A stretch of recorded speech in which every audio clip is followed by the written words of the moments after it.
नमस्कार, मी साक्षी अनासाने येस मराठी न्यूजमध्ये आपलं स्वागत. पाहूया त्याच्या ठळक घडामोडी. अकोला पश्चिम विधानसभा मतदारसंघाची पोटनिवडणूक रद्द. पोटनिवडणूक विरोधात नागपूर खंडपीठात याचिकेत जनतेचा पैशाचा 3 महिन्यासाठी अपव्यय कशासाठी सवाल. वंचित बहुजन आघाडीला 4 ऐवजी 5 जागांचा महाविकास आघाडीचा प्रस्ताव. भिवंडी, जालना, सांगली या 3 जागेचा तिढा सुटल्याची मवियाची माहिती. सेनेचा दक्षिण मुंबई, ठाणे, नाशिक, शिर्डी या जागांवर दावा कायम. इच्छुक उमेदवारांची नावे सेनेकडून भाजपकडे सादर, तर जिंकण्यासाठी योग्य उमेदवार सेनेकडे असल्याचा दावा. रायगडमधून सुनील तटकरेंच्या नावाची अजित पवारांकडून घोषणा. 28 मार्चला महायुतीचं जागा वाटपाचं चित्र स्पष्ट होणार, अजित पवारांची घोषणा. मुनगंटीवारांनी उमेदवारीचा अर्ज दाखल केला. चंद्रपूरमध्ये मोठं शक्ती प्रदर्शन. फडणवीस, बावनकुळे यांच्याकडून विरोधकांवर हल्लाबोल. नागपूरचे काँग्रेस उमेदवार विकास ठाकरे यांनी उमेदवारी अर्ज दाखल केला. अर्जाच्या वेळी विदर्भ काँग्रेसचे पदाधिकारी उपस्थित होते. आता पाहूया ठळक बातम्या विस्ताराने. होळी उत्सव पार पडल्यानंतर धुलीवंदनाच्या दिवशी शहरातून वीर मिरवणूक काढण्याची 300 वर्षाहून अधिक जुनी परंपरा आहे. यंदाही नवसाला पावणारा अशी ख्याती असलेल्या जुन्या नाशिक येथील दाजीबा वीरसह धनकर येसाजी महाराज या वीराची मिरवणूक काल सोमवार पारंपरिक वाद्याच्या तालावर काढण्यात आली. काल दुपारी 2 वाजता निघणारी ही मिरवणूक मंगळवारी म्हणजे आज पहाटे 4 वाजेपर्यंत अशी 16 तास चालणार होती. शहरात धुलीवंदनात दाजीबा वीराची मिरवणूक काढण्याची प्रथा आहे. देवदेवतांची वेशभूषा धारण करून पारंपरिक पद्धतीने जुन्या नाशिक परिसरातून दाजीबा वीरांची मिरवणुकीचे आयोजन केले होते. मिरवणूक मार्गावरून तसेच घरोघरी जाऊन वीराची भाविकांकडून पूजा केली जाते. अंगावर भरजरी वस्त्र, कानात सोन्याची आभूषणे, हातात सोन्याचे कडे, पायात जोडा असा वेश धारण करून या वीर दाजीबाची मिरवणूक सोमवारी दिनांक 2 वाजता काढण्यात आली. दाजीबा नवसाला पावणारे असून त्याचे दर्शन घेतल्यास सर्व दुःख दूर होऊन मनातील इच्छा पूर्ण होतात अशी आख्यायिका आहे. जुन्या नाशिकातील बेळगावकर घराण्याला हा मान देण्यात आला होता. तर 150 वर्षापासून परंपरा जपणारी येसाजी महाराजाची मिरवणूक घनकर लेन मधील तुळजाभवानी मंदिरासमोर काल सोमवारी सायंकाळी 6:30 वाजता काढण्यात आली. यंदाही मोरे कुटुंबातील सदस्य कौस्तुभ मोरे यांना हा मान मिळाला होता.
नमस्कार, मी साक्षी अनस आणि येस मराठी न्यूजमध्ये आपलं स्वागत. आज आपण निवेदिकेच्या डायरीतून या विशेष भागाकडे वळणार आहोत. या भागात मागील आर्थिक वर्षातील घडलेल्या घडामोडी यांचे संक्षिप्त रूप बघणार आहोत. मागील म्हणजे 2023-24 या आर्थिक वर्षात भारतीय अर्थव्यवस्था वाढीचा दर 8.4% इतका होता. हा जगातील सर्वाधिक दर असल्याचे नमूद केले आहे. 1 एप्रिल 2023 रोजी सुरू झालेले आर्थिक वर्ष आता पाहता संपत आहे. या आर्थिक वर्षाने काय दिले आणि आपण काय गमावले याचा आपण धावता आढावा घेणार आहोत. जर्मनी जगातील तिसरी सर्वात मोठी अर्थव्यवस्था बनली. या स्थानावरून त्यांनी जपानला 4थ्या स्थानी टाकले. सन 2023-24च्या तिसऱ्या तिमाहीत भारतीय अर्थव्यवस्थेचा वाढीचा दर 8.4% म्हणजे जगातील सर्वात जास्त होता. नोटाबंदीनंतर जारी झालेल्या 2000 रुपयाच्या चलनी नोटाला यावर्षी अलविदा करण्यात आले. प्रत्यक्ष कर म्हणजे आयकर व अप्रत्यक्ष कर म्हणजे वस्तू व सेवा कर यामध्ये विक्रमी उत्पन्न वाढीचा परंपरा कायम राहिली. टक्केवारी ही 160.52% होती. यावर्षी भारत जगातील दुसरा मोठा मोबाईल उत्पादक देश बनला. त्याचबरोबर यावर्षी क्रेडिट कार्डवरती विक्रमी व्यवहार केले गेले. भारतीयांमध्ये ऋण वाढून सण साजरा करण्याची वृत्ती करोना काळानंतर वाढली, कारण वैयक्तिक कर्जामध्ये विक्रमी वाढ दिसून आली आहे. भारतीय रोखे बाजाराने हाँगकाँगला रोखे बाजाराला मागे टाकत जागतिक पातळीवर 4थे स्थान पटकावले. यावर्षी निफ्टीने दिला 18% परतावा, तर सेन्सेक्सने 73,000ची पातळी पार केली. HDFC लिमिटेडचे HDFC बँकेमध्ये विलिनीकरण करण्यात आले. रिलायन्स व जिओ फायनान्शियल सर्व्हिसेसचे विलगीकरण झाले. TCSच्या शेअरची पुनर्खरेदीची मालिका चालूच राहिली. याचवेळी टाटा सन्सच्या पहिल्या वहिल्या IPOची प्रक्रिया थांबवण्यात आली. यावेळी रोखे बाजारात प्रथमच आलेल्या विक्रमी 58 पैकी 50 शेअर्सनी गुंतवणूकदारांना नफा कमावून दिला. भारतीय आयुर्विमा महामंडळाच्या शेअर्सने प्रथमच मूळ विक्री किंमत ओलांडली. UPI मार्फत झालेले व्यवहार सर्वोच्च पातळीवर पोहोचले. UPI प्रणाली आता भारतातच नव्हे तर जगातही स्थान निर्माण करीत आहे. जगभरातील 7 देशांमध्ये भारतीयाची UPI प्रणाली वापरत येत आहे, तर जगभरातील 22 देशांनी भारतीय रुपयांमध्ये व्यापार करण्यास मान्यता दिली आहे. या देशांबरोबर उभय व्यापार हा भारतीय रुपयांमध्ये होणार, त्यामुळे भारताचे डॉलरवरही अवलंबित्व कमी होणार. सन 2023मध्ये सोन्यातील गुंतवणुकीवर 13%चा परतावा मिळाला आहे. 31 मार्च 2024पर्यंत आपण कुठल्या गोष्टी करू शकतो, ह्या गोष्टी करण्यासाठी विसरू नका. कुठल्या गोष्टी येत्या? आर्थिक वर्ष 2020-21 मधील कोणताही व्यवहार इन्कम टॅक्स रिटर्न्समध्ये दाखवण्याचा राहिला असल्यास किंवा या वर्षाचे इन्कम टॅक्स रिटर्न भरले नसल्यास ते रिटर्न्स भरण्यासाठी 31 मार्च 2024 ही शेवटची मुदत आहे. या संदर्भात आपणास आयकर खात्याकडून काही पत्र किंवा नोटीस आली असल्यास किंवा नसल्यास पण असे व्यवहार झाले असतील तर सल्लागाराशी त्वरित संपर्क करणे गरजेचे आहे. आर्थिक वर्ष 2023-24 मध्ये कर वाचवण्यासाठी कलम 80C खाली काही गुंतवणूक करायची असल्यास त्यासाठी 31 मार्च 2024 ही शेवटची तारीख आहे. आपणापैकी काही जणांना नवीन करप्रणालीचा फायदा घ्यायचा असला तर सार्वजनिक भविष्य निर्वाह निधीमध्ये या वर्षासाठी ₹1.5 लाख ही रक्कम आपण दिनांक 31 मार्च 2024 पूर्वी गुंतवणू शकतो. आर्थिक नियोजनाचा एक मुख्य भाग म्हणजे प्रत्येक व्यक्तीचं इच्छापत्रक, मृत्यूपत्रक म्हणजे विल गरजेचे आहे. व्यापाऱ्यांनी आयकर कायद्यातील नवीन कलमानुसार जर सूक्ष्म किंवा लघु उद्योगाकडून माल घेतला असेल तर त्यापोटी देय रक्कम ही 45 दिवसाच्या आत देणे बंधनकारक आहे. अन्यथा करपात्र उत्पन्नातून वजावट मिळणार नाही. ही होती मागील सन 2023-24 या आर्थिक वर्षाची संपूर्ण माहिती. यानंतर भेटूयात अशाच एका विशेष माहितीसह. तोपर्यंत बघत रहा येस मराठी न्यूज. पाडळी गावातील होळी आणि शिमगा म्हणजे धुळवण. मार्च महिना म्हटला की होळीचा सण आलाच. होळीचा सण हा देशातील विविध प्रांतात अगदी थाटामाटात साजरा केला जातो. असाच खास करून आपल्या पाडळी गावातील शिमगा उत्सवाची बरीच चर्चा असते. शिमग्याच्या दिवशी गावागावात धुळवणीचा सण मोठ्या उत्सवात साजरा केला जातो. अशातच एक एकजुटीने विचारी असलेले गाव म्हणून ओळख असलेल्या पाडळी गावातील धुलिवंदनाची एक अनोखी परंपरा आहे आणि ती म्हणजे धुलिवंदनाच्या दिवशी सकाळी कबड्डी, कुस्ती आणि गावातील मंदिरासमोर एक मोठा गोल आकाराचा दगडाचा गोळा असून तिथे सर्वजण गावकरी एकत्र येऊन तो गोळा कोण उचलतो अशी एक ताकद आजमावली जाते. नंतर वीर मिरवणूक दुपारी 4:30 वाजले की प्रत्येकाच्या घरातले लहान लहान मुलं परिसरातील वीर अर्थातच हे वीर ज्ञानी समजून विविध देवांची वेशभूषा ते परिधान करतात. डोक्याला भरजरी वस्त्र, सोने रंगाच्या पडग्या, हातात कडे, पायात जोडा असा वेश धारण करून वाजत गाजत गल्ली बोळातून या वीरांची मिरवणूक निघते. घरासमोर रांगोळी काढत तसे ठिकठिकाणी औक्षण करत गोल राऊंड धरून वीरांच्या भोवतीने पाण्याची धार लावली जाते.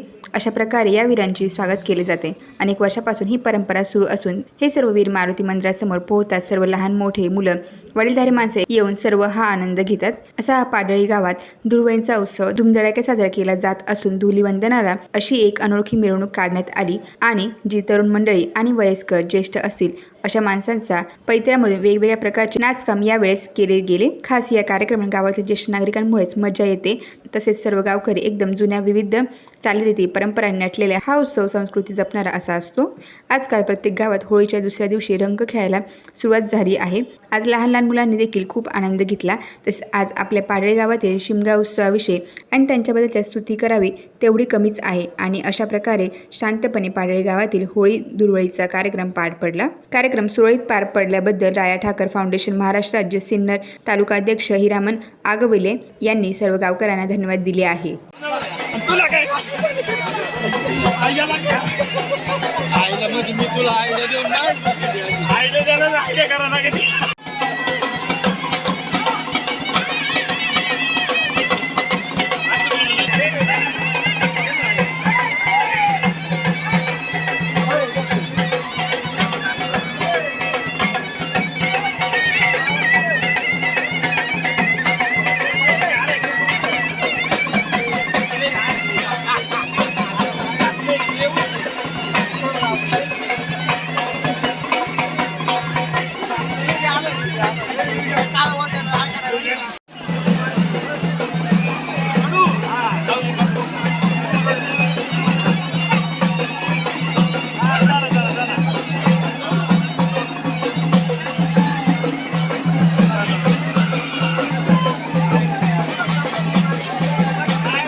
राष्ट्रीय समाज पक्षाचे महादेव जानकर अखिल महायुतीमध्ये सामील. पक्षाला मिळाली एक जागा. महाराष्ट्र राजकारणात मागील काही वर्षात मोठा कायापालट झाला आहे.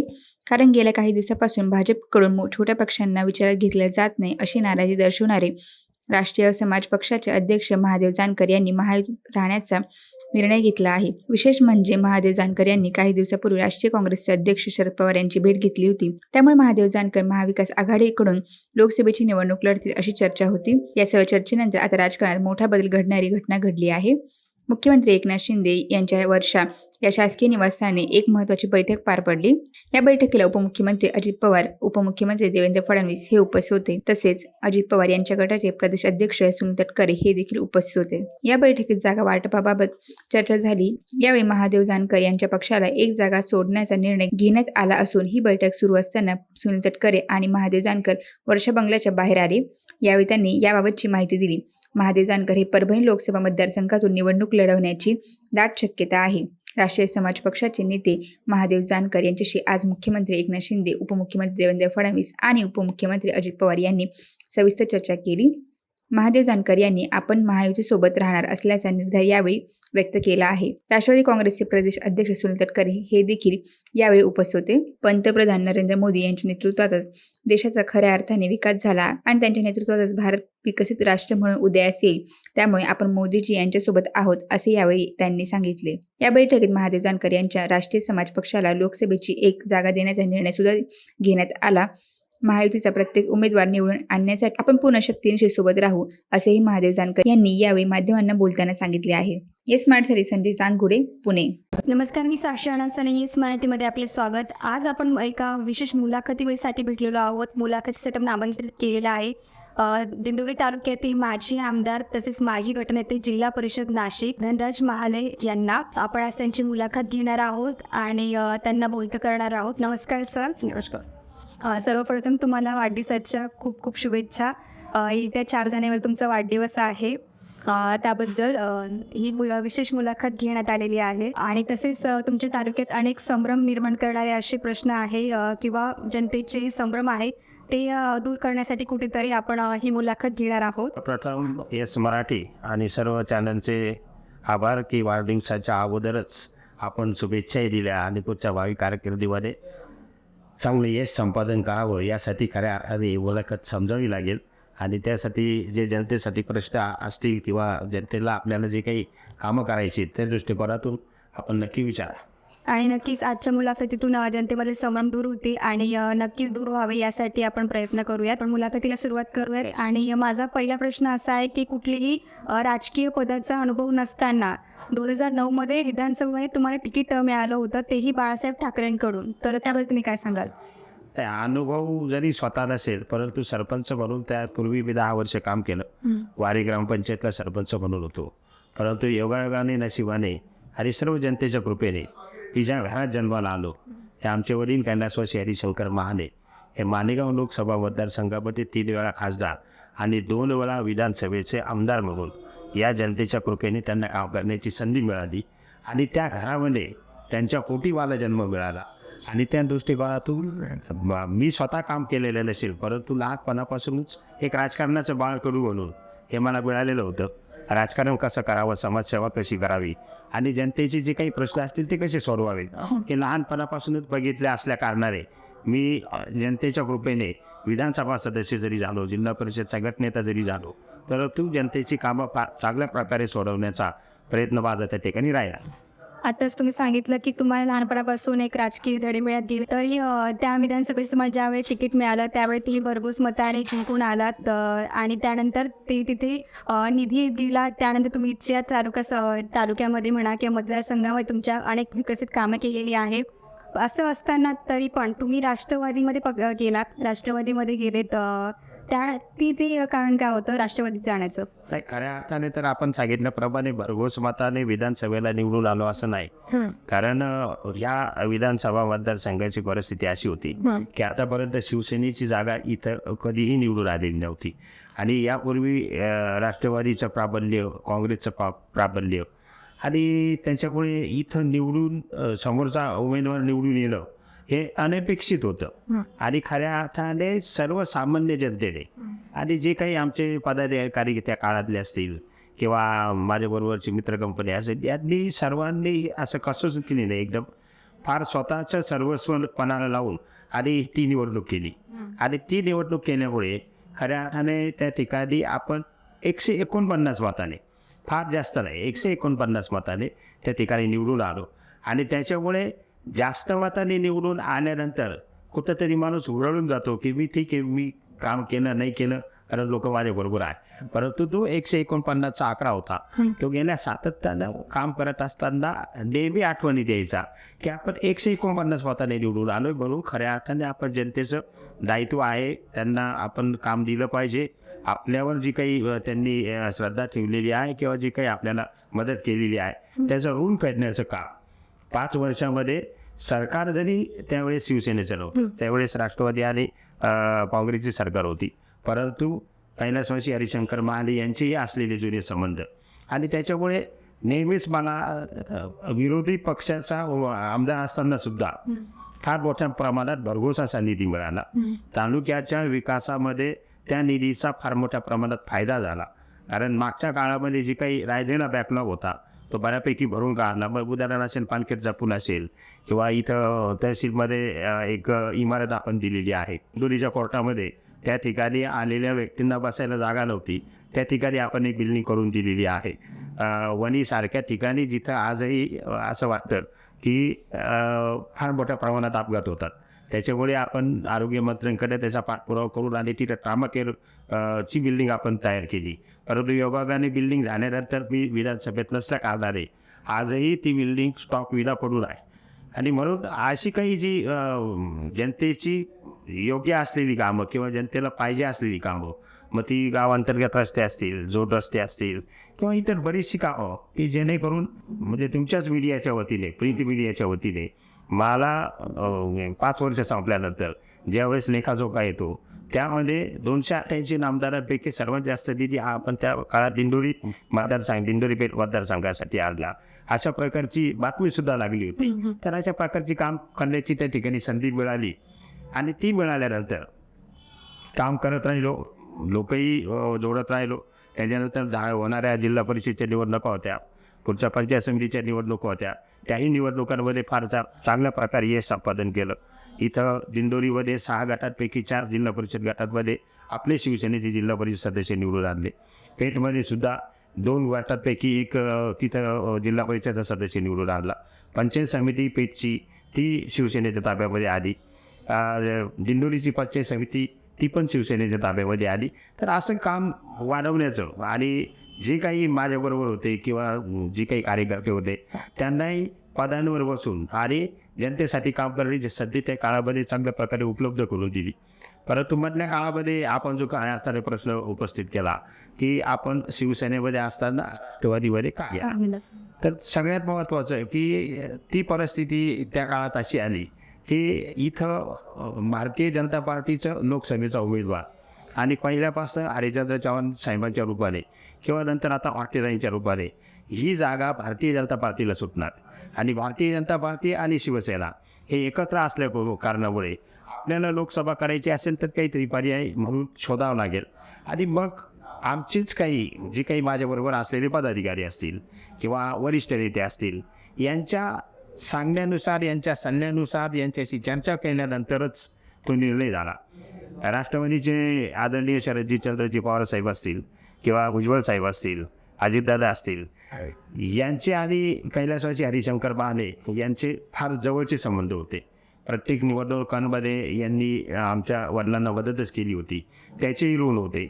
आमच्या वडिलांचा ज्यावेळेस अपघाती निधन झालं त्यावेळेस त्यांच्या शेवटच्या अंत्यदर्शनासाठी आदरणीय शरदचंद्रजी पवार साहेब, भुजबळ साहेब ही सगळी वरिष्ठ मंडळी जी राष्ट्रवादी काँग्रेस पक्षामध्ये होती ती सर्वच्या सर्व वारे या गावी आली. आणि त्याच्यामुळे कुठंतरी त्यांनीही शब्द टाकल्यानंतर हा शब्द पडू नये किंवा आपण त्यांना मी नाही म्हणू शकलो नाही आणि म्हणून तो निर्णय त्या काळामध्ये झाला. निवडणूकही फार चांगली जोमाने लढली, प्रचारही फार चांगल्या जोमाने त्या ठिकाणी झाला.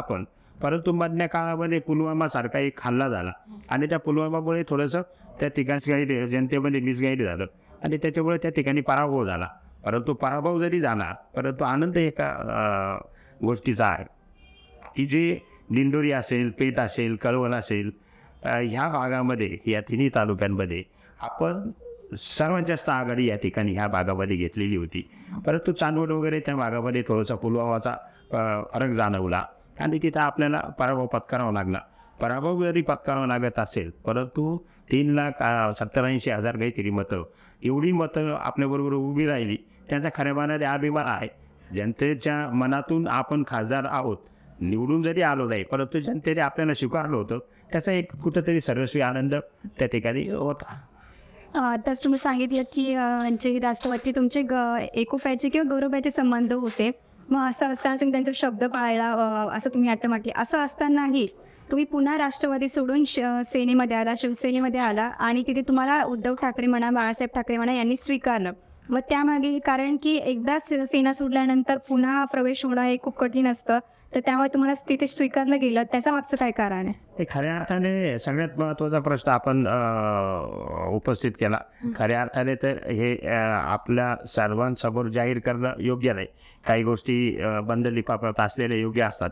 परंतु आता त्या निमित्तानं जनतेमध्येही जो काही आतापर्यंतचा रोष आहे किंवा यांनी राष्ट्रवादी सोडली, आपलं शिवसेना सोडली, त्याच्यात राष्ट्रवादीत गेले, राष्ट्रवादी सोडली, शिवसेनेत गेले, आता शिवसेना सोडली, शिंदे गटात गेले. परंतु जी काही कारणं आहेत ती त्या या मुलाखतीच्या निमित्तानं थोडंसं जनतेपर्यंत गेली पाहिजे.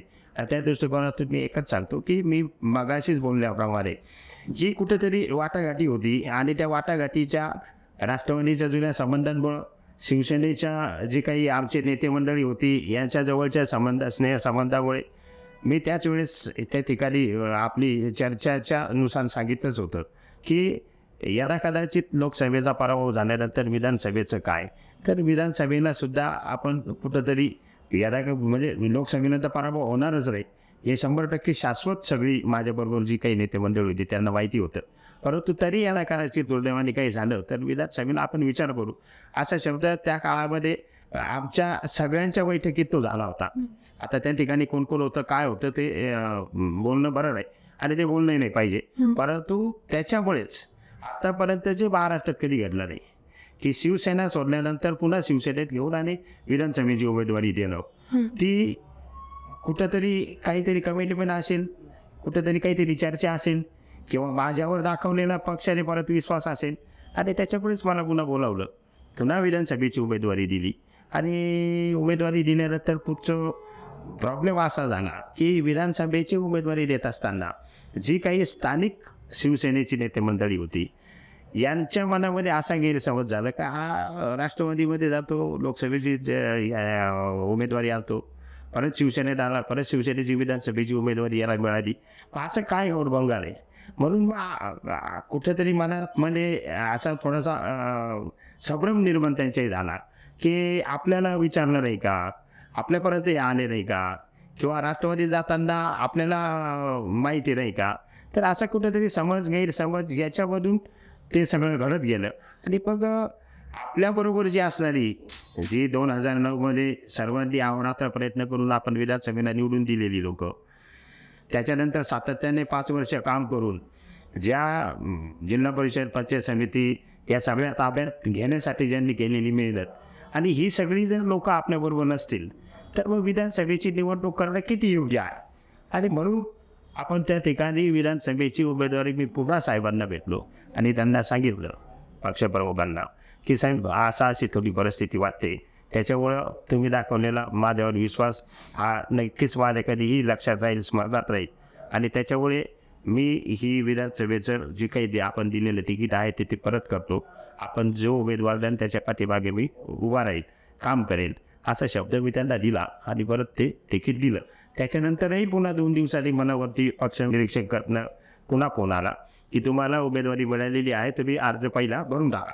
तुम्ही उमेदवारीचा अर्ज जर दाखल केला, पहिला अर्ज दाखल केला, तर त्याच्यानंतर कितीही तिकीट बदलण्याचा प्रयत्न केला तर ते होऊ शकत नाही. त्याच्यामुळे तुम्ही उमेदवारी अर्ज भरा. तुम्हाला नंतर आपण हे सगळे कार्यकर्ते बोलून किंवा शिवसेनेचे पदाधिकारी बोलून आम्ही त्यांना समजावून सांगू. परंतु माझ्या मनामध्ये एक होतं की जर आपलं घरच आपल्याबरोबर किंवा आपले कार्यकर्तेच आपल्याबरोबर नसतील, आपल्यावर शंका निर्माण झाली असेल तर आपण कुठेतरी थांबलं पाहिजे. आणि म्हणून मी ती विधानसभेला थांबून घेतलं. आणि तुम्ही असं म्हटलं की शिवसेनेने तुम्हाला पुन्हा विश्वास दाखवला आणि म्हणून तुम्हाला परत घेतलं असावं. तर हा विश्वास दाखवल्यानंतरही आता तुम्ही शिंदे गटात आहात, तर मग शिंदे गटाकडे वळण्याचं कारण काय अशी कारणं होती किंवा काय असं झालं की तुम्ही शिंदे गटाकडे वळाला? शिंदे गटामध्ये वळण्याचं कारण एकच आहे की आताही जर तुम्ही बघितलं किंवा जनतेमध्ये गेलात किंवा गावोगावी गेलात तर सातत्यानं रस्त्याची ओरड पुढे येते. जी काही विकास कामं थोड्याफार प्रमाणात होतात त्याच्यातही मोठ्या प्रमाणात त्या ठिकाणी भ्रष्टाचार होतोय. आणि हा जो काही कामांचा बॅकलॉग आहे तो कामाचा बॅकलॉग भरून काढावा. आणि त्याच्यात सत्तेमध्ये असल्यानंतर कुठे ना कुठे विकास कामाच्या दृष्टिकोनातून आपण पुन्हा जनतेपर्यंत जावं.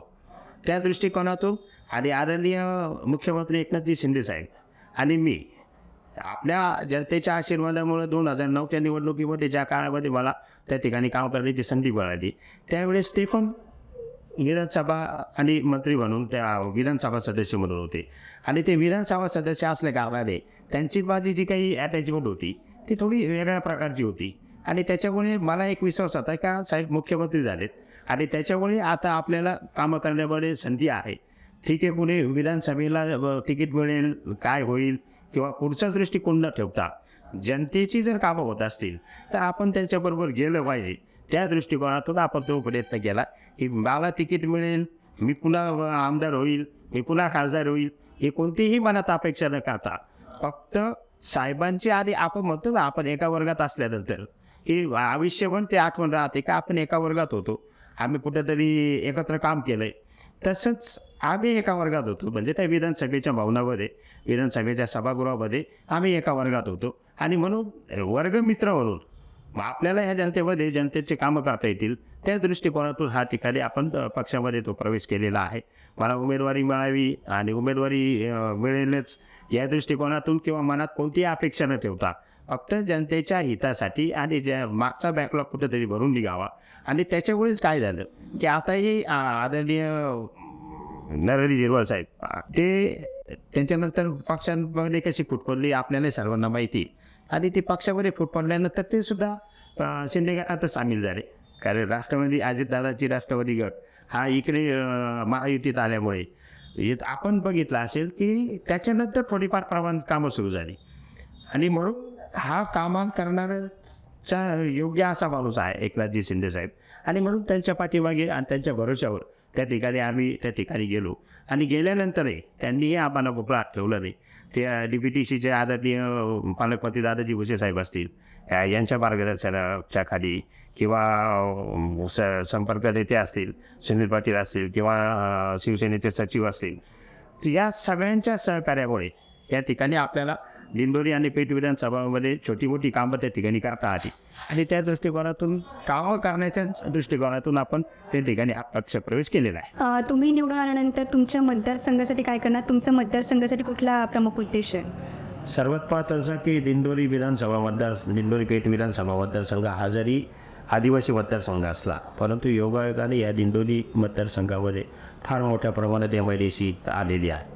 आता या आज आकराळेसारख्या ठिकाणी रिलायन्स वगैरे बघितलं असेल किंवा नकवापूर वगैरे ह्या भागामध्ये फार मोठ्या मोठ्या कंपन्या की ज्या आपल्याकडे त्याची निर्मिती होते. परंतु योगायोग असा होतो की निर्मिती होत असताना बाहेरची लोक कुठंतरी येऊन आणि त्या ठिकाणी कामं करतात आणि आपले लोक त्या रोजगारापासून वंचित राहतात. तर सर्वात प्रमुख माझा उद्देश तर हाच राहील की त्या आपल्या मतदारसंघातल्या मुलांना त्या ठिकाणी काम मिळावं, ते रोजगार निर्मिती व्हावी. हा दृष्टिकोन हा सगळ्यात महत्त्वाचा त्या ठिकाणी आहे. आणि पेठ तालुक्यामध्ये सुद्धा अशाच प्रकारची MIDC कशी होईल, कारण पेठ तालुक्यामध्ये सुद्धा रोजगारला फार लोक अशी वंचित आहेत की तिथं रोजगार उपलब्ध आहे, परंतु MIDCच्या माध्यमातून जर त्या ठिकाणी कामं लोकांना मिळाली, तिथं पाणी आहे, रस्ते आहे, लाईट आहे, शेजारी गुजरातसारखं राज्य आहे आणि त्याच्यामुळे तिथं काम करण्यासाठी चांगली संधी आहे. तर तिथंही पेठ तालुक्यामध्ये MIDCच्या रूपाने कसं रोजगार निर्मिती होईल त्या दृष्टिकोनातून माझे त्या ठिकाणी प्रयत्न राहतील. आणि त्याचमुळे की मागाशी बोलल्याप्रमाणे रस्त्यांचा विषय आहे की मी आतापर्यंत काम करत असताना बघितलं की सर्वप्रथम रस्ता, त्याच्यानंतर पाणी आणि त्याच्यानंतर वीज, हे तिन्ही प्रश्न सगळ्यात महत्त्वाचे आहेत. मग ते शेतकरी असेल किंवा नोकरदार वर्ग असेल, कामगार असेल, या सगळ्यांसाठी रस्ता लागणार आहे, या सगळ्यांसाठी पाणी लागणार आहे, या सर्वांसाठीच वीज लागणार आहे. तर ह्या तिन्ही प्रश्नांकडे, कारण सध्याच्या काळामध्ये रस्त्यांचा, विजेचा आणि येणाऱ्या भविष्यामध्ये आता पाण्याचा सुद्धा हा फार मोठा तुटवडा होणार आहे. आणि त्याच्यामुळे हे प्रमुख जे काही रस्ते, जे 6 रस्ते, दिंडोरी पेठ असेल किंवा नाशिक वणी असेल किंवा आपल्या पिंपळगाव ते वणी ह्या परिसरामध्ये असतील किंवा आपला उमराळे दिंडोरी ते जोपळ मार्गे पिंपळगाव असेल, ही प्रमुख जी काही महत्त्वाची रस्ते ती तरी लवकरात लवकर व्हावी त्या दृष्टिकोनातून त्या ठिकाणी माझे प्रयत्न राहतील. यासह एक अजून प्रश्न की आता मराठा आरक्षणाचा चालू आहे. मराठा आरक्षणासाठी अनेक हे सभा घेतल्या जातात, त्यासाठी अनेक उपोषण केले जातात आणि बऱ्याचशा गोष्टी या आरक्षणासाठी घेतल्या जातात. तर त्या मराठा आरक्षणात तुमचं काय मत आहे? माझं तर एकच मत राहील की कुठल्याही परिस्थितीमध्ये आदरणीय मुख्यमंत्री एकनाथजी शिंदे साहेब यांनी स्पष्टपणाने छत्रपती शिवाजी महाराजांची शपथ घेऊन सांगितलं आहे की आम्ही मराठा आरक्षण त्या ठिकाणी देणार. आणि ती व्यक्ती अशी आहे की काम मी बघितलं त्यांना की काम करत असताना दिलेला एखादा शब्द जर पाळायचा ठरला तर त्यांच्याकडनं शिकावं. आणि म्हणून मराठा आरक्षणाचा प्रश्न नक्कीच त्या ठिकाणी सुटणार आहे. मधल्या काळामध्ये थोडंसं मराठा आणि आदिवासी समाजामध्येही थोडंसं कुठंतरी एक वेगळं संदेश बाहेर आला होता. परंतु आम्ही नाशिकला एक आंदोलनही आदिवासी समाजाच्या वतीने झालं. पण त्या समाजाच्या आंदोलनामध्ये मी पण त्या ठिकाणी सहभागी होते. पण आमची एकच प्रमुख मागणी होती की जेणेकरून जे आदिवासी समाजाला आरक्षण आहे त्याच्यामध्ये इतर समाजाचा समावेश होऊ नये, याच्यासाठी आमचा तो त्या ठिकाणी प्रश्न होता. परंतु ते तसंही होणार नाही आहे. आणि मराठा समाजाला जे त्यांचं स्वतःचं हक्काचं आरक्षण आहे ते नक्कीच त्या ठिकाणी मिळणार आहे. आणि त्याच्यासाठी मराठा समाजाला आरक्षण मिळावं त्या नात्याने आम्ही पण त्यांच्याबरोबर उभे आहोत. 3 मित्रपक्ष आहेत, तर येत्या विधानसभेची जागा ही कुठल्याही इतर मित्रपक्षांना सपोर्ट दिली तर त्यावेळी तुमची भूमिका काय असेल? माझी भूमिका मला तर गॅरंटी आहे की कुठल्याही परिस्थितीमध्ये शिंदे साहेबांनी दिलेला शब्द आहे हे आपल्याला निवडणूक करायची आहे. आता त्याच्यानंतर पुन्हा महायुतीमध्ये राष्ट्रवादी आली. राष्ट्रवादीमध्ये जे विद्यमान आमदार विधानसभा उपाध्यक्ष नरहरी झिरवाळ हे पण या महायुतीच्याच पक्षामध्ये सामील झाल्यामुळे नक्कीच जनतेमध्येही संभ्रम आहे की आता उमेदवारी कोणाला. परंतु उमेदवारी कोणाला म्हणण्यापेक्षा ज्यावेळेस उमेदवाऱ्या जाहीर होतील त्यावेळेस नक्कीच मला खात्री आहे की मी उमेदवारी आणू शकतो. आणि याच्या मागचा इतिहास जर आपण बघितला की कोणालाच वाटत नव्हतं की बाबा पुन्हा उमेदवारी लोकसभेनंतर पुन्हा उमेदवारी घेईल. तर तो एक त्याच्यामध्ये त्या वरिष्ठ नेत्यांबरोबर ठेवलेले काही संबंध असतात किंवा त्यांच्याबरोबर आपलं काही आपल्याबद्दल जो पॉझिटिव्हपणा असतो तो त्यांच्या मनामध्ये असतो. या दृष्टिकोनातून आपण सातत्याने त्या ठिकाणी काम करत आलो आहे. आणि त्याच्यामुळे मला तर खात्री आहे की विधानसभेची उमेदवारी मिळेल. यदा कदाचित तिथं काही दुर्दैवाने झालं उमेदवारी मिळाली नाही तर शेवट आमचे सगळं मित्रपक्षातले कार्यकर्ते आहेत आणि यांनी सगळ्यांनी मी मगाशी सांगितल्याप्रमाणे वाढदिवस करायचा हा उद्देश अजिबात नाही. वाढदिवस करणं कारण वाढदिवस कोणामुळे होतोय आपला एवढा की या जनतेमुळे. आणि ह्या जनतेने जर आपल्याला निवडून दिला नसतं किंवा जनतेने पुढे आणलं नसतं आपल्याला मगाशी सांगितल्यामध्ये राहून गेलं की जिल्हा परिषदचा सदस्य म्हणून मला काम करण्याची संधी मिळाली. योगायोगाने खेडगाव जिल्हा परिषदचा सदस्य झालो त्यावेळेस माझं स्वतःचं मतसुद्धा त्या गटामध्ये नाही आहे किंवा माझ्या समाजाची लोक की जेणेकरून आपण बोलण्याप्रमाणे का मराठा समाज तुमच्यावर प्रेम जास्त करतो किंवा मराठा समाजासाठी तुम्ही जास्त काम करता. तर ह्या अशी जीवनामध्ये काही छोटी छोटी उदाहरणं असतात की जेणेकरून माझं स्वतःचं मत नसताना माझ्या समाजाची जास्त लोक नसताना त्या ठिकाणी सर्व मराठा समाजाच्या किंवा तिथं आमचा हिंदू महादेव कोळी समाज पण आहे या लोकांनी सर्वांनी एकत्रित येऊन आणि मला तिथं जिल्हा परिषद सदस्य म्हणून निवडून आणलं. आणि म्हणून काम केलं तर संधी नक्कीच त्या ठिकाणी मिळते. आणि त्याच्यामुळं हा जो पुढचा निर्णय आहे हा तो सगळा आपल्या सर्व मित्रपरिवारांनी घ्यावा ह्याच दृष्टिकोनातून आणि ते जो निर्णय घेतील तसं मी त्या ठिकाणी पुढे आपली वाटचाल ठेवणार आहे. पक्षांतर केल्यानंतर किंवा जनतेचा संभ्रम असतो पण तरीही तुम्ही म्हटलं की आता जनतेचं प्रेम आहे त्यानंतर मतदारसंघ माझ्या पाठीशी उभा राहतो. तर मग एवढा जनतेचा समूह तुमच्या पाठीशी उभं राहण्याचं कारण काय? अशी कुठली जादू आहे की जेणेकरून लोक तुम्हाला सहकार्य करतात तुमच्या पाठीशी भक्कम उभे राहतात? नाही त्याच्यामध्ये एकच आपल्याला सांगितलं पाहिजे की जेणेकरून आपण मधल्या काळामध्ये जो प्रश्न तुम्ही केला की आपण सर्वसामान्य जनतेच्या सुखदुःखामध्ये जाता तर हे नक्कीच सातत्याने मी ठेवलेलं आहे आणि पुढेही ठेवणार आहे. मी मध्येही म्हटलं होतं तशा प्रकारे मी पुढेही ठेवणार आहे. मला काम नक्कीच जनतेच्या विकासासाठी त्या ठिकाणी करायचा आहे. कुठलाही हेतू किंतु परंतु मनात न ठेवता किंवा कुठल्याही आमिषाच्या मागे न धावता त्या ठिकाणी आपल्याला जनतेमध्ये काम करायचं आहे. आणि म्हणून जनता पण आता हुशार झालेली आहे. तसं जर आपण बघितलं तर जनतेमध्ये आता तुमच्या मीडियामुळे किंवा या इंटरनेट, व्हॉट्सअप वगैरे या सगळ्या गोष्टींमुळे प्रत्येक माणसाचा सातबारा हा माणसाच्या हातामध्ये, म्हणजे जो राजकीय नेता आहे त्याचा सातबाराच हातामध्ये असतो. रोज सकाळी उठल्या तेच दिसतं आपल्याला.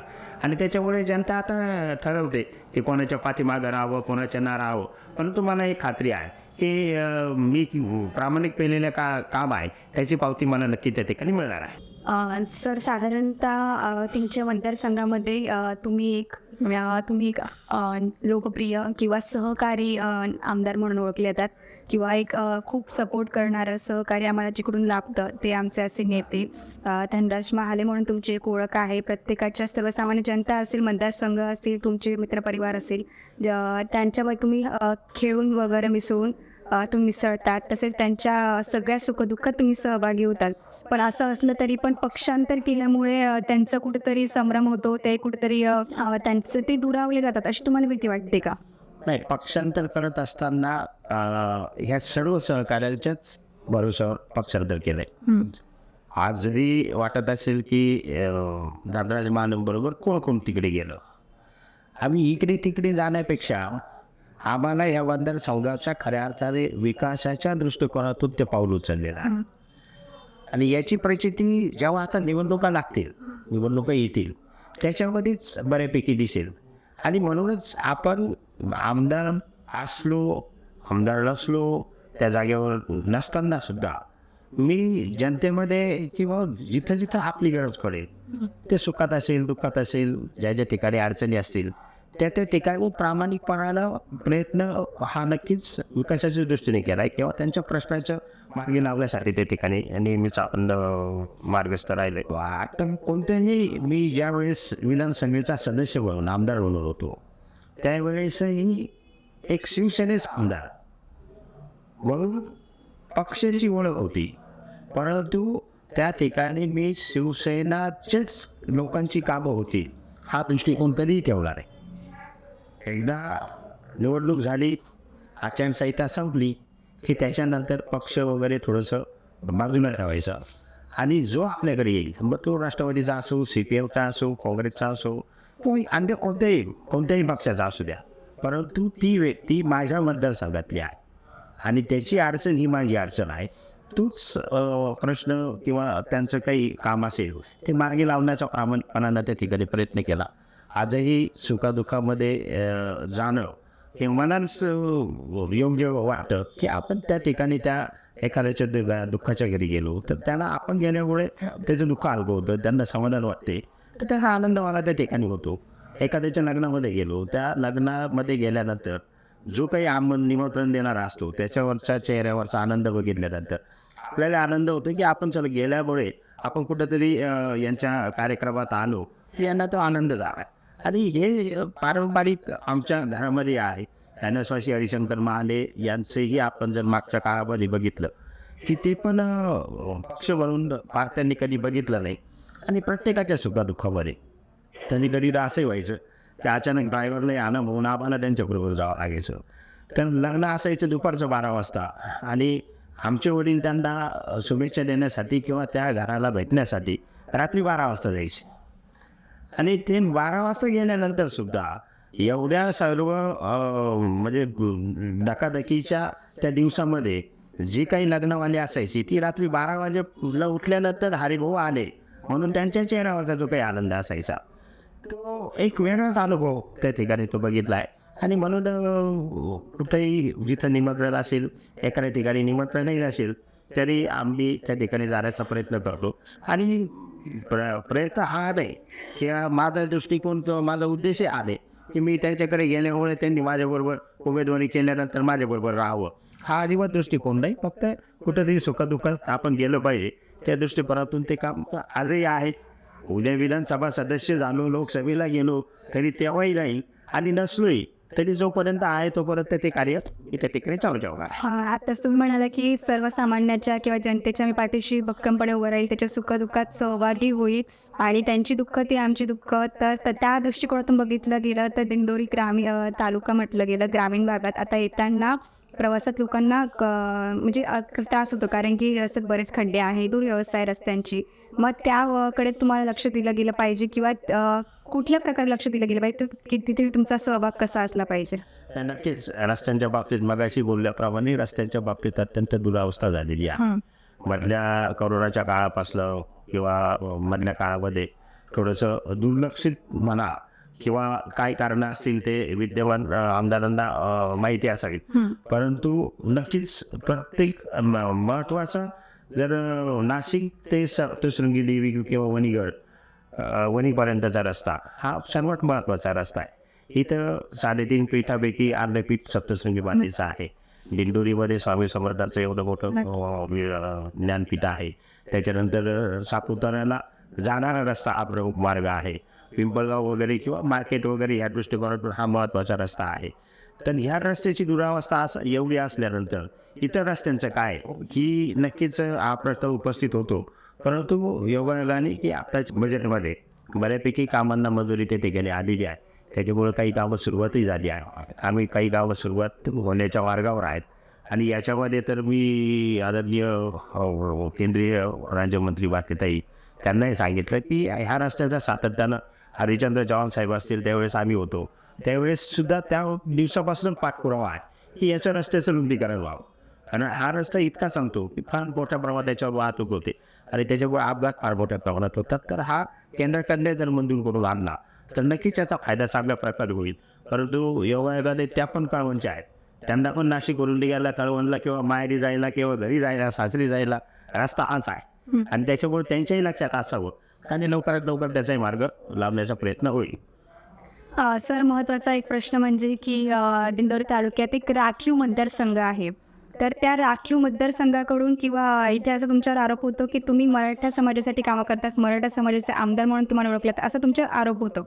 मग त्या आरोपाला दूर करण्यासाठी तुम्ही कसं यात नक्कीच प्रश्न फार महत्त्वाचा आहे.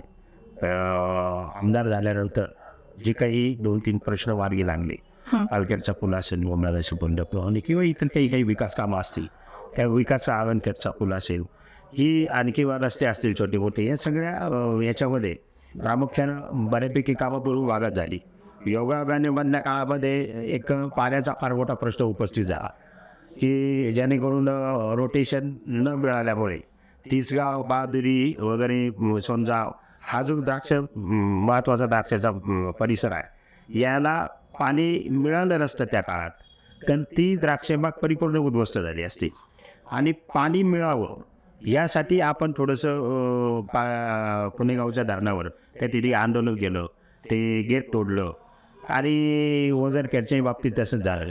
आणि त्याच्यामुळे काय झालं, आमच्या विरोधकांनी थोडं असं पसरवलं की पूर्व भागामध्ये पाणी देण्यासाठी आपल्याकडे जे अडवलेलं पाणी होतं की पूर्व भाग दिल्यानंतर आपण जे आदिवासी पट्टा आहे तो पाणी पुढे येतं आणि मग आपल्याला पाणी मिळत नाही. मग हे पूर्व भागातलं पाण्याचं बघता, त्या शेतकऱ्यांचं बघता आणि आपल्या आदिवासी भागातल्या लोकांकडे दुर्लक्ष करता. म्हणून हा विरोधकांनी रचलेला झाला की जेणेकरून त्यांनी स्पष्टपणाने की हे मराठ्यांचं काम करता, मराठ्यांचा आमदार म्हणून हे काम करतात. परंतु तसं काही नाही. ठीक आहे, मराठा समाजाने हे पहिल्यापासूनच मी मगाशी सांगितल्याप्रमाणे वडिलांपासूनच त्यांनी प्रेमच केलं आहे. त्यांनी त्या ठिकाणी अपेक्षा न ठेवता त्या ठिकाणी प्रत्येक निवडणुकीमध्ये माझ्याबरोबर उभे राहिलेत. 100% त्यांच्यासाठी माझे प्रयत्न राहतीलच. परंतु असं नाही की मी आदिवासी समाजाचा किंवा कोळी समाज किंवा आपला इतर काही समाज असेल त्या समाजाकडे दुर्लक्ष अजिबात केलेलं नाही. तुम्ही जर मागचा तपास बघितला किंवा इतिहास टाकला तर निधी आणतानासुद्धा तसं कुठेही पेठ तालुका असेल किंवा दिंडोरीचा पश्चिम भाग असेल, पूर्व भाग असेल, यामध्ये समान निधी आणून आणि विकासाच्या दृष्टिकोनातून त्या ठिकाणी काम केलेलं आहे. आणि त्याच्यामुळे विरोधक जरी म्हणत असतील की मराठ्यांसाठी किंवा मराठ्यांचे आमदार, तसं त्या दृष्टिकोनातून नक्कीच हो, मराठा समाज माझ्यावर प्रेम भरपूर करतो आणि ते करतही राहणार याची मला पण गॅरंटी आहे. आणि त्याच्यामुळे या आरोप हे राजकीय आरोप होत राहतात. तसं फारसं काही मनावर घेण्यासारखं नाही. आणि आता महत्त्वाचा प्रश्न म्हणजे असा की दिंडोरी तालुक्यात बघितलं गेलं तर त्या संपूर्ण राजकीय परिस्थितीचा आढावा घेतला तर शिवसेना हा प्रमुख पक्ष मानला जातो दिंडोरीतला. शिंदे गटाचंही तेवढं आहे, पण साधारण मतदारसंघ आहे, परंतु तिथे लोक नाही आहे किंवा राष्ट्रवादीकडून नरहरी झिरवाळ आहेत. तर अशी सगळी परिस्थिती एकंदरीत आहे. अजित पवार गटकडे आहेत ते साधारणतः आणि राष्ट्रवादीकडे कोणी नाही आहे. तर अशी सगळी परिस्थिती आपण एक आढावा घेतला तर या परिस्थितीला अनुसरून तुमचं काय भूमिका असेल पुढे? हे सगळ्यात महत्त्वाचं की मी आता शिंदे गटाकडे आहे. मी मगाशी बोलल्याप्रमाणे की आपणच प्रश्न उपस्थित केला होता की लोकांचं म्हणणं आहे की राष्ट्रवादी शिवसेनेनंतर पुन्हा राष्ट्रवादी पुन्हा शिंदे गट. तर हे नेहमी करणं उचित नाही. आमच्या घराण्याची एक परंपरा होती. हे कैलासवासी आणि शंकर महादेव आमचे वडील यांनी पक्ष कधी बदलला नाही.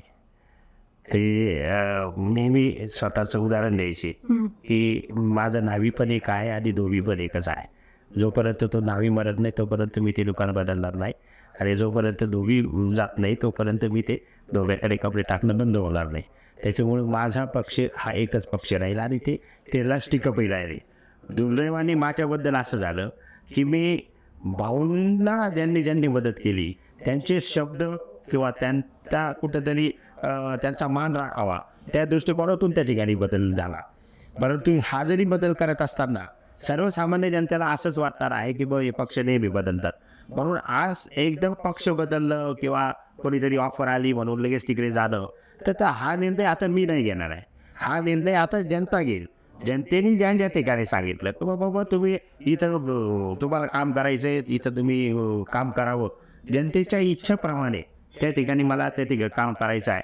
जनतेने उद्या सांगितलंय की तुम्ही आहे सातत्याने जसं आहे तसं चालू द्या. माझे आमदार म्हणून तुम्ही फार चांगलं काम करता ते मला मान्य आहे. आजी करायचं तेही त्यांच्याच हातात आहे, खासदार करायचं तेही त्यांच्याच हातात आहे. तर त्या दृष्टिकोनातून जसं निवडणुकींचे वारे येतील पुढे काय होतं त्या दृष्टिकोनातून तो प्रयत्न केला नाही. शब्द पाळायचा होता असं तुम्ही आता उल्लेख केला. तर माननीय शरद पवार यांनी तुम्हाला पुन्हा लोकसभेसाठी जर संधी दिली तर तुम्ही लोकसभा लढणार का?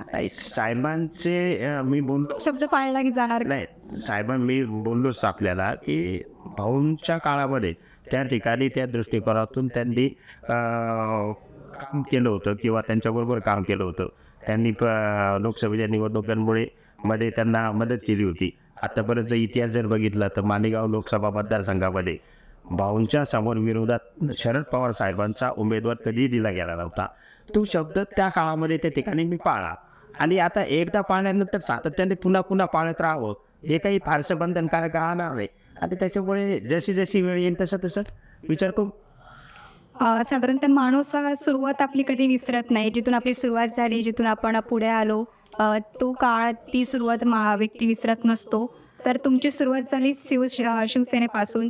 जर आज उद्धव ठाकरे यांनी पुन्हा तुम्हाला संधी दिली किंवा पुन्हा शिवसेनेत येण्याचं म्हटलं तर तुम्ही जाल का? नाही, उद्धव ठाकरेंची शिवसेना असं म्हणणं चुकीचं राहील आता की शिवसेना बाळासाहेबांची आहे आणि त्या बाळासाहेबांच्या शिवसेनेमध्ये बी आहेच. त्याच्यामुळे उद्धव ठाकरे संधी दिली, उद्धव साहेबांनी संधी देणं हा त्याचा तो प्रश्न आहे. परंतु आता मी शिंदे गटामध्ये आहे आणि शिंदे गटाचे सर्वस्व हे बाळासाहेबच आहे. त्याच्यामुळे बाळासाहेबांच्या आशीर्वादाने आदरणीय उद्धव साहेब त्या काळामध्ये तिथं कार्याध्यक्ष म्हणून पक्ष म्हणून होतेच. त्याच्यामुळे त्यांच्यापासून सुरुवात नक्कीच त्या ठिकाणी झालेली. परंतु आदरणीय बाळासाहेब आहेत, एकनाथजी शिंदे साहेब आहेत, त्याच्या दृष्टिकोनातून मी शिवसेनेमध्येच आहे. त्याच्यामुळे शिवसेना पक्ष उमेदवारी दिल्यानंतर करायला काही हरकत नाही. आणि तुम्ही पक्षांतर केलं, त्यानंतर इथल्या मतदारसंघाचा तुम्ही आढावा घेता, जनतेला सहकार्य करतात, बरेच आहे. परंतु तुमचे जे आहे सभोवताली ते अनेक पक्षाचे लोक असतात, म्हणजे विविध पक्षाचे लोक असतात. अशाच प्रकारच्या ताज्या घडामोडींसाठी Yes Marathi news YouTube channel share करा, सबस्क्राईब करा, लाईक करा आणि पाहत राहा येस मराठी न्यूज.